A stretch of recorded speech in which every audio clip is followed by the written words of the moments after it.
All right, welcome back to the hangar. So, it's a little quick video. I'm gonna do something a little different today. So, if anybody ever wondered what it's like getting ready for one of these events, I will show you. So, I'm gonna go ahead and turn the camera around. So, anyways, well, let me back up. So, I leave Tuesday to go to Kentucky Jets to do the I got to go a day early to get this LMT2 inspection done on the SU, get it maidened. So I'm going up a day early, but I'm trying to do it a little different this year. I'm trying to get everything done over this weekend. That way I don't have to fool with it, and I can kind of relax Monday because I have to work Monday. I'm going to come home early.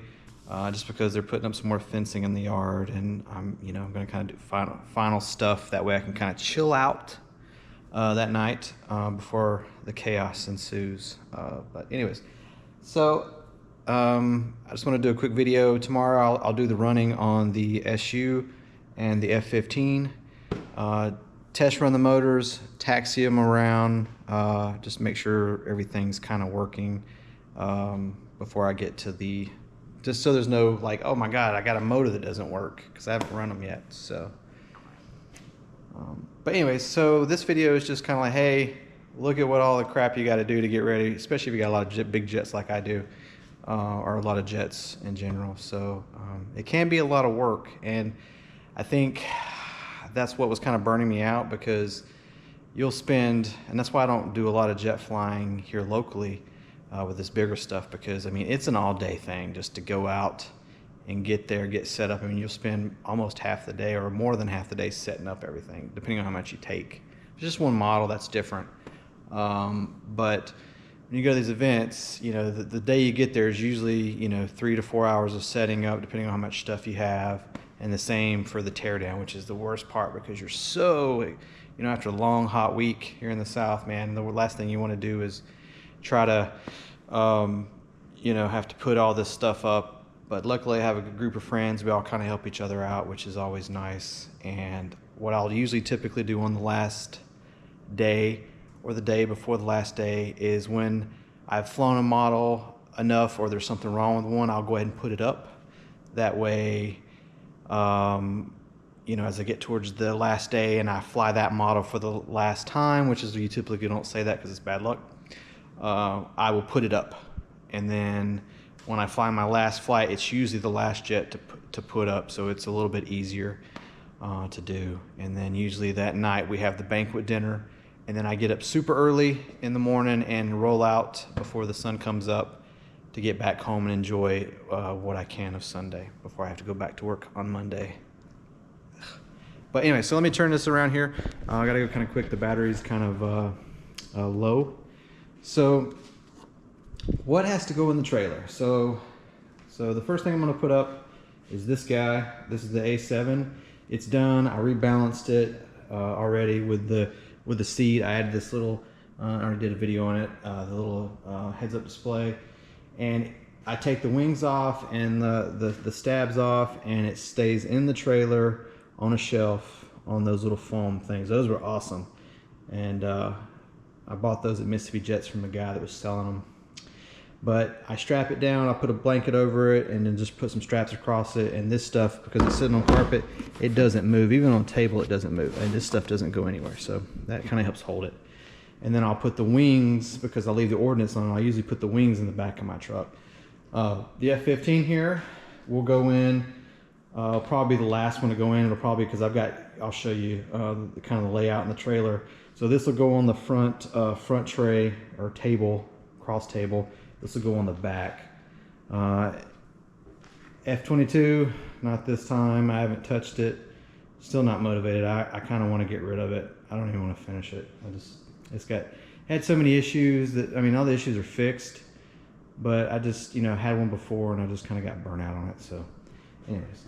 And then this has got to go in. This will be the last thing to go in, because it will go in and squat and just sit on the floor. And this will go in first second. So the A7 will go in.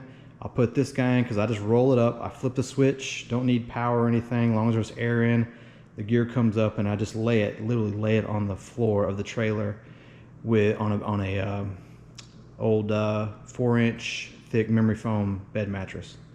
And this one will hopefully it'll fit next to it. If not, I'll have to pull the Tomcat out and put this one in the place of the Tomcat, because I don't plan on flying the Tomcat. My F-14, my Skymaster F-14, I'm thinking about selling, but if I sold it, I would kind of want to know I could get something that I want, just the bigger version of it in the same scheme.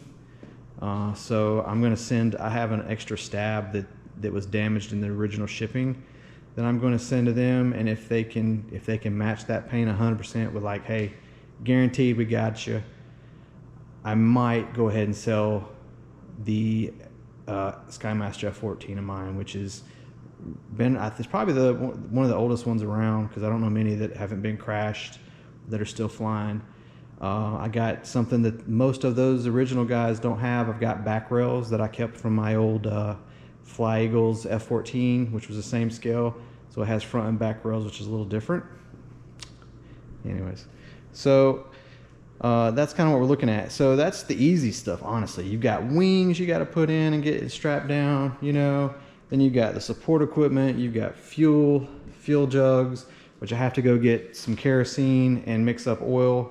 I've got like 25 or 4 or 5 gallon jugs that I got to go get and mix up. And then whatever tools I'm going to take, I usually don't take a lot, because between the gang and myself, we typically all kind of have it covered. So I'll take a little bit, usually my tool tray and some glues and stuff like that. And then, you know, obviously radios and chargers. Chargers are a big thing, and that's probably what I'm going to do tonight in prep for tomorrow's test runs and taxi test. Plus, I think I'm just going to go ahead and charge up the battery so I don't have to waste the first day charging, because I'd like to go and get a couple flights maybe on the A7 or the Minion Jet before I go having to maiden the SU, because I haven't flown in a minute. So, but yeah, all this stuff down here, chargers and stuff, I'll have to go, and then a little bit of stuff for cleanup. So, and let's kind of hurry up here before this battery dies.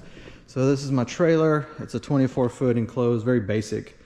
Luckily I bought this thing before they become, you know, they got really expensive, because I think I paid like $4,500 for this thing. But here's kind of my setup. You can kind of see it. These tables are removable, but I got a front and a back, and you can kind of see there where I had the Ace or the Minion Jet before. I should be able to get both of them in there. Roll the Minion on this side and maybe the A7 on, or the SU on this side. I may have to kind of offset them just a little bit, because the SU is kind of wide, and so is the Minion Jet with that center section on. There's the Tomcat that I may remove if I can't get everything in, and then the A7 will sit on this right side, and the F-15 will sit right here. And then I got my straps that I use to kind of hold everything down. And then moving on around,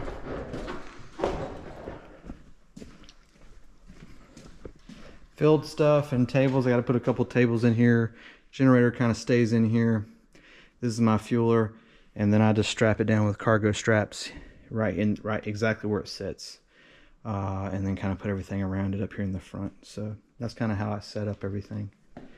I will have to stay in here the first night. I kind of built this. I have an AC that I can I can vent and power that I can run off my generator, which is what I originally did. I built this to kind of stay in it at the events, but now we kind of do the Airbnb thing together, go in one house for everybody. But the first night, like I said, they're not going to be there, so I'm going to have to chill out. But yeah, it's a lot of junk, you know, because you got all your field support equipment, things like that. But yeah, there we go. So finally about to run out of my Mobil DT light, the big jug that I've had for years. So I've got some that Power Jet oil stuff that I'll pick up from Aeropanda while I'm up there. So, but that's about it. Like I said, it's not anything gee whiz build stuff. I'm just kind of giving you guys just something a little different, just kind of give you another perspective of the hobby. And I am on the extreme side of the hobby. Most guys, they don't You know, well, I take that back. All your jet guys usually have a trailer of some sort. Anything, doesn't have to be jet. It's like anything over like your smaller, you know, nitro stuff, or like a very small, like 50cc or 30cc gas. Most people get a trailer just because they start getting too big. And I would like to get another trailer someday, get something that's aluminum, that's insulated. Maybe go with the 28 foot this time. That way I can just get a little bit more stuff in there, because I got some some fairly large jets. And as you can see with the truck in here, it's essentially hooked up almost, and then it gets me where I can lay the ramp down, you know. So this is 60 feet. If I went with a 28, it would probably be about right here, and I wouldn't be able to lay the gate down, but that's fine. I don't care.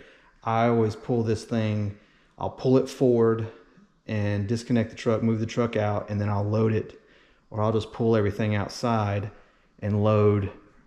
And then if I need to move it back in, I can, but the gate's obviously going to be up at that point. So if I did go with a larger trailer, it wouldn't be an issue. And I got plenty of roof. This is what is this, like 16-foot ceilings?